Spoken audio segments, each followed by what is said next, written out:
এই ক্ষেত্রেও দেখো, যদি এইখানে আমি 25-এর সঙ্গে এটা গুণ করে দুটো সংখ্যার আগে দশমিক আছে এরকম যদি করতে যাই, এইটাই এখন 2 মিনিট 3 মিনিট লেগে যাবে। কিন্তু আমার এত হাতে তো সময় নেই।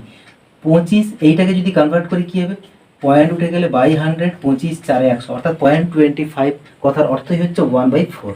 ওকে, তাহলে শুধু কাটাকুটিটা করলেই হবে। 4 6 24, 4 6 24, 66 অ্যান্সার।